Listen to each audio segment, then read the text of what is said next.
Hello and welcome to the week 1 edition of the Monster Pod here on thelines.com. Yes, it's a new season, and with that we get a new name and a new partnership, as you see if you're watching us over on the video side of things. Tennessee Titans and the Chicago Bears, 3.5 in favor of the Bears at home. 44.5 is our total. A lot of money coming in here on the Titans, and some of that money is mine. This has nothing to do with the Bears being bad this year. I just think that if you're talking about it on the other side of 4, which, by the way, this was 4.5 whenever I got in on the Titans, still on the other side of a field goal as we sit right now.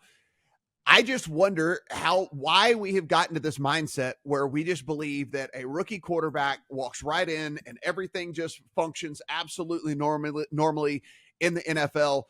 We used to think that rookie quarterbacks took a year to get ready. And now, Steven, it's like this mindset that is, oh yeah, no, dude, everything's just going to be exactly how it's supposed to be from game one, from the day one that they step in there.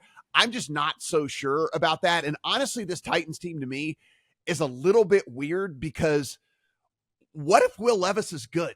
And this is like something I don't know and I don't have a strong opinion on, but they've given him a bunch of weapons. They've gone out and invested in the offense to make sure that they know whether that he is good or not when this is all said and done. And if he even plays better, I think, than league average, given what he's got on the offensive side, that this Titans team could be at least a little froggy in games and maybe get us some backdoor covers as well whenever they find themselves as bigger type dogs. So again, 4.5 is not available anymore. I don't think 3.5 is unplayable by any stretch of the imagination, but that's where I'm at here in this Titans-Bears game. What say you? Yeah, I bet Titans 4.5 early. I think anything over 3 here is pretty expensive for Chicago. I'm with you. I think the Bears coming into the season, probably the one team that I disagree most with their market rating. I hear all your points about a rookie quarterback.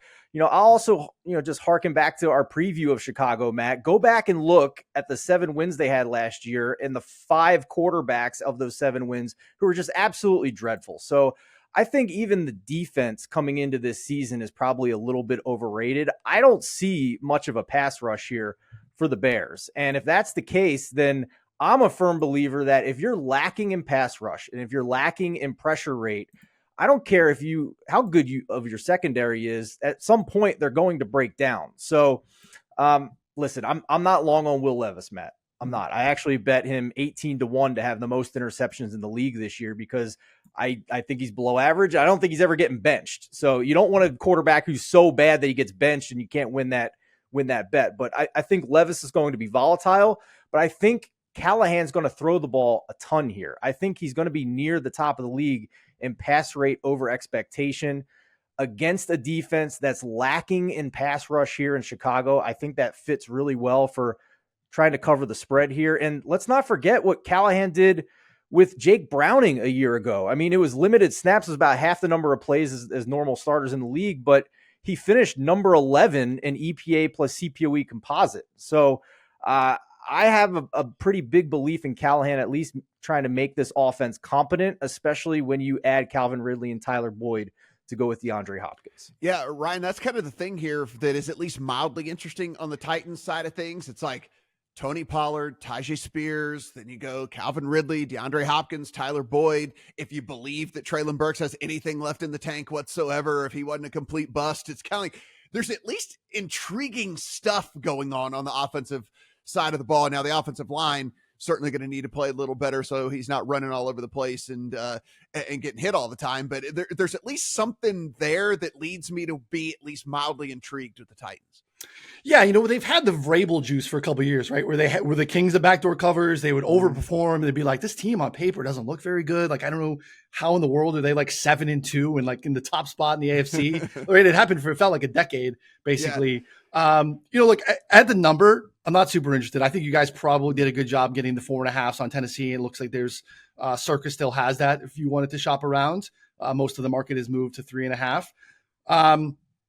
I may be a little bit of contrarian on the other side of it for you guys too. Like we're talking about all the new on Chicago side and maybe like concerns about continuity and expecting maybe a rookie quarterback to walk right in. Well, we're talking about a limited snap quarterback in a room. So basically the entirety of the team is brand new. The offensive line has undergone a major overhaul, hopefully for the better. I'm still hesitant. Again, this is another quarterback that his pressure to sack rate came with him from college. Will Levis loved to take sacks at Kentucky, and he sure did last year as well in Tennessee. So I'm interested to see if that kind of continues to improve with better coaching up front and all those things, a little bit more time. But basically a new receiver room, a new running back core. There's a lot of like assumptions that maybe they hit the ground running as well. So like these two teams are so different. I'm just very interested if you were to go old school style and put this on the board, right? We would do like the morning shows on Sunday and you would go like position group by position group and like decide who you're giving check marks to. I don't know how many of those the Titans win. They probably, in terms of like their defensive line, is better. To Steven's point, you guys both referenced the lack of pass rush here. I think it's okay. Like Montez Sweat was a difference maker when he came along. I like what they did in the draft with Anthony Booker there, DeMarcus Walker. They kind of need to find someone on the other side, but the rest of it is really, really good. Like, what do you want in terms of defensive makeup? You want a shutdown corner.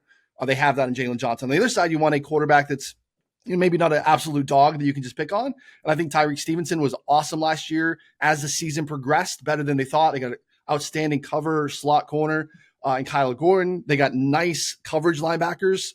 So I really think there's a little bit of variance that probably went their way in terms of defensive output late in the season when they went on a little bit of a winning streak. But I also think it's kind of a younger unit that can continue to kind of coalesce and improve. And I think the offensive line in Chicago is really good. Last year, they had a basically cluster of injuries that I think were affecting them. That was a problem to kind of have all that at the wrong time. So I'm buying the Bears on the season. I don't know that I want to lay 3.5 per se, probably a stay away. I agree with you guys, though. I mean, this is going to maybe be an over game. I think there could be a lot of pass attempts that just could stop the clock in certain ways. There's also pick sixes involved here with a couple of hero ball plays for both these quarterbacks. So that's another reason to maybe look at, an over being a play. But on the season, again, I'm in Chicago, but I'm not a Bears fan. I'm a transplant. But I am buying a little bit of like the optimism here, especially with the early season schedule. And again, if they are going to be a team that's kind of pushing on the back end of the playoffs here, this would be a game that you would think they would win. So I like the Bears maybe on the money line. I think they probably win this, but I like the 4.5. I think you guys are on the right side of the number. Yeah, Matt, just to Ryan's point about the lack of pass rush on both sides and maybe the over here, the market agrees. This has moved from 42.5, 2 points to 44.5 now. So just keep that in mind if you're looking in, watching the Sunday morning, that over-under's moved a bit already.